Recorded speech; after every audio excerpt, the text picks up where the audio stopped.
കുറുക്ക് കാളന് വേണ്ടിയിട്ട് ആദ്യം നമുക്ക് ചേനയും വാഴയ്ക്കൊക്കെ വേവിച്ചെടുക്കണം. അതിനായിട്ട് ഒരു അടി കട്ടിയുള്ള പാത്രം എടുക്കുക. ഇതിലോട്ട് ഞാൻ 2 കപ്പ് വെള്ളം ചേർത്ത് കൊടുക്കുന്നുണ്ട്. അപ്പോൾ നമുക്കിത് ചേനയും കായയും കുക്കറിൽ വേവിച്ചെടുത്താൽ ചിലപ്പോൾ വേവ് കറക്റ്റ് ആയിരിക്കില്ല, ചിലപ്പോൾ കായ കുഴഞ്ഞു പോകും. അപ്പോൾ അതുകൊണ്ടാണ് തുറന്ന പാത്രത്തിൽ വെച്ചിട്ട് വേവിക്കുന്നത്. ഇനി വെള്ളം ഒന്ന് ചൂടാകുമ്പോൾ ഇതിലോട്ട് ഒരു കായ അരിഞ്ഞതും ഒരു കഷ്ണം ചേന അരിഞ്ഞതും കൂടെ ചേർത്ത് കൊടുക്കാം. ഇപ്പോൾ നമുക്ക് ഉപ്പ് ചേർക്കേണ്ട കാര്യമില്ല, കാരണം ഉപ്പ് ചേർത്താൽ വെന്ത് കിട്ടാൻ കുറച്ച് സമയം എടുക്കും. അതുകൊണ്ട് ഇത് വെന്ത് കഴിഞ്ഞ ശേഷമാണ് നമ്മൾ ഉപ്പ് ചേർക്കുന്നത്. അപ്പോൾ ഇപ്പോൾ ചേർക്കേണ്ടത് മഞ്ഞൾപ്പൊടിയും കുരുമുളക് പൊടിയാണ്. 1/4 ടീസ്പൂൺ മഞ്ഞൾപ്പൊടി ചേർത്ത് കൊടുക്കാം. 1/4 ടീസ്പൂൺ കുരുമുളക് പൊടിയും ചേർത്ത് കൊടുക്കാം. ഇനി നല്ലപോലെ ഒന്ന് ഇളക്കി കൊടുക്കാം. ഇതൊന്ന് വേവിച്ചെടുക്കാം. തൈരൊന്ന് കടഞ്ഞെടുക്കണം. ഇതിനായിട്ട് 1/2 ലിറ്റർ തൈരാണ് ഞാൻ എടുക്കുന്നത്. വീട്ടിലുണ്ടാക്കിയ തൈര് തന്നെയാണിത്. നിങ്ങൾക്ക് വാങ്ങിച്ചതും ഉപയോഗിക്കാം, പക്ഷേ പുളിയുള്ള തൈരാണ് കാളന് ഉപയോഗിക്കുന്നത്. ഇത് ഞാൻ തലേദിവസം രാത്രി ഉറയൊഴിച്ച തൈരാണ്. അടുത്ത ദിവസം വൈകിട്ടാണ് കാളൻ ഉണ്ടാക്കുന്നത്. അപ്പോൾ അതുവരെ പുറത്താണ് ഇരുന്നത്. നല്ലപോലെ പുളി വന്നിട്ടുണ്ട്. 240 ml കപ്പാണ്. ഇതിൽ 500 ml തൈര് എടുത്ത് ഞാൻ ഒരു പാത്രത്തിലോട്ട് ഒഴിക്കുന്നുണ്ട്. തൈര് ഇനി നല്ലപോലെ ഒന്ന് കടഞ്ഞെടുക്കുക. ഒരു മത്ത് വെച്ചിട്ട് കടഞ്ഞെടുക്കാം, അല്ലെങ്കിൽ നിങ്ങൾക്ക് മിക്സിയിലിട്ട് ഒന്ന് അടിച്ചെടുത്താലും മതി. മിക്സിയിലിട്ടാണെങ്കിൽ 2-3 പ്രാവശ്യമായിട്ട് വേണം, കുറച്ച് ഒഴിച്ച് വേണം ഒന്ന് അടിച്ചെടുക്കാൻ. ഒരുമിച്ച് ഒഴിച്ച് അടിച്ചാൽ അതെല്ലാം കൂടെ തെറിച്ച് വീഴും.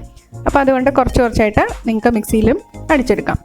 അപ്പം ഞാനിത് സ്പ്രിംഗ് മത്താണ്, അപ്പോൾ നല്ലപോലെ കടഞ്ഞെടുത്തിട്ടുണ്ട്. ഇനി നമുക്ക് അരപ്പ് റെഡിയാക്കാം.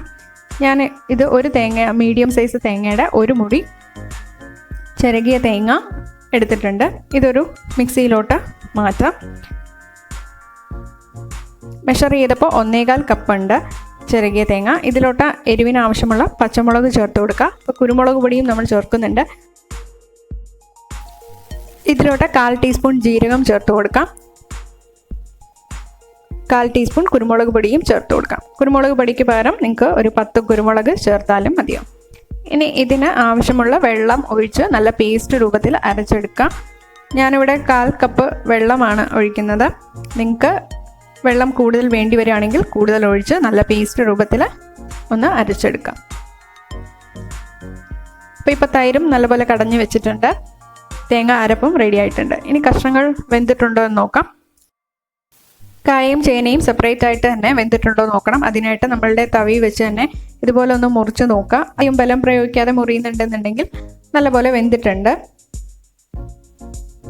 ഇതുപോലെ ഒന്ന് നോക്കാം.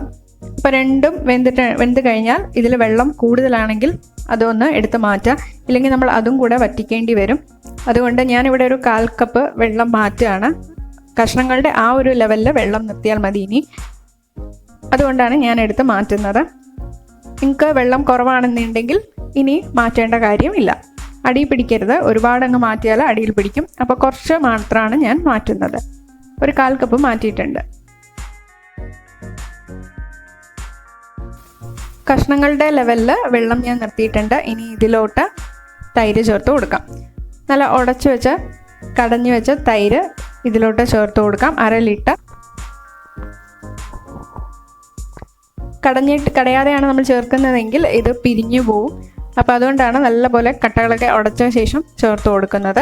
ഇനി ഇത് നല്ലപോലെ ഇളക്കി കൊടുക്കുക. തീ ഒരു മീഡിയം തീയിൽ വെക്കുക. ഇനി ഈ തൈരിലുള്ള വെള്ളം ഒന്ന് വറ്റിച്ചെടുക്കേണ്ടതുണ്ട്. ഇപ്പോൾ മഞ്ഞൾപ്പൊടി ഇടേണ്ട കാര്യമില്ല. ഇത് ഇനി കുറുകുമ്പോൾ നല്ല കളറ് വരും.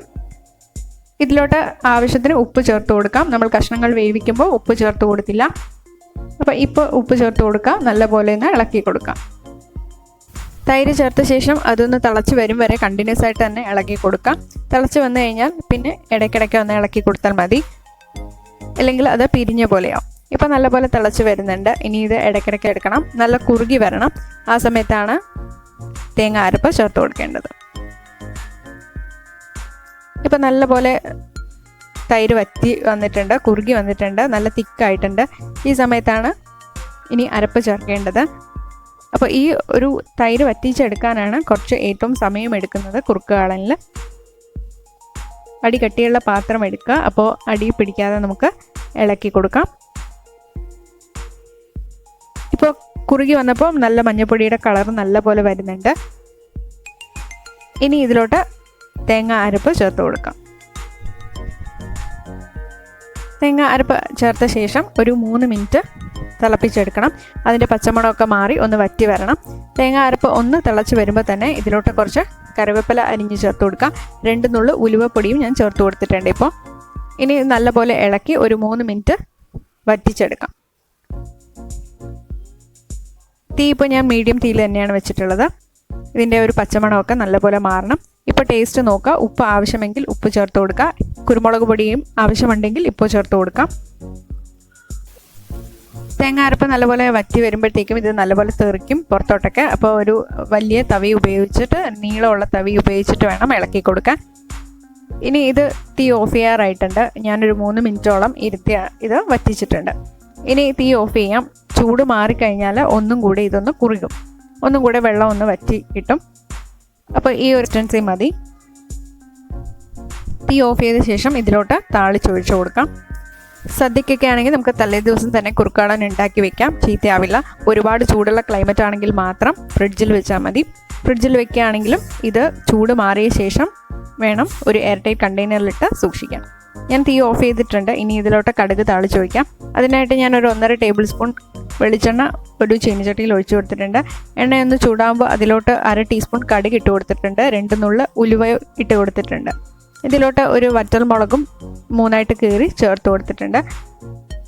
ഇനി ഇതിലോട്ട് കുറച്ച് കറിവേപ്പിലയും ഇട്ട് കൊടുക്കാം.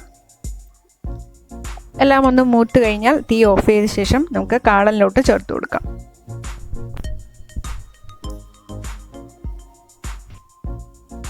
അപ്പം നമ്മുടെ കുറുക്കാളൻ റെഡി ആയിട്ടുണ്ട്. കുറച്ച് ടൈം എടുക്കുന്നത് തൈരൊന്ന് വറ്റിച്ചെടുക്കാനാണ്. ഇത്രമാത്രം നമ്മൾ വറ്റിച്ചെടുക്കുന്നതുകൊണ്ടാണ് കുറുക്കാളന് അത്രയും ടേസ്റ്റും. അപ്പോൾ എല്ലാവരും ഈ ഓണത്തിന് ട്രൈ ചെയ്ത് നോക്കാം. ഇതിൻ്റെ ഇൻഗ്രീഡിയൻസിൻ്റെ ലിസ്റ്റും ടിപ്സും ഞാൻ ഡിസ്ക്രിപ്ഷൻ ബോക്സിലും കൊടുത്തിട്ടുണ്ട്. ഓണം റെസിപ്പീസ് കടലപ്പരിപ്പ് പ്രഥമനും ഇലയടയും പൈനാപ്പിൾ പച്ചടിയും ഞാൻ അപ്ലോഡ് ചെയ്തിട്ടുണ്ട്. ഇതിൻ്റെ ലിങ്കും ഞാൻ ഡിസ്ക്രിപ്ഷൻ ബോക്സിൽ കൊടുത്തിട്ടുണ്ട്. കൂടുതൽ വീഡിയോസിന് ചാനൽ സബ്സ്ക്രൈബ് ചെയ്യാനും ബെല്ലൈക്കൺ പ്രസ് ചെയ്യാനും മറക്കരുത്. താങ്ക്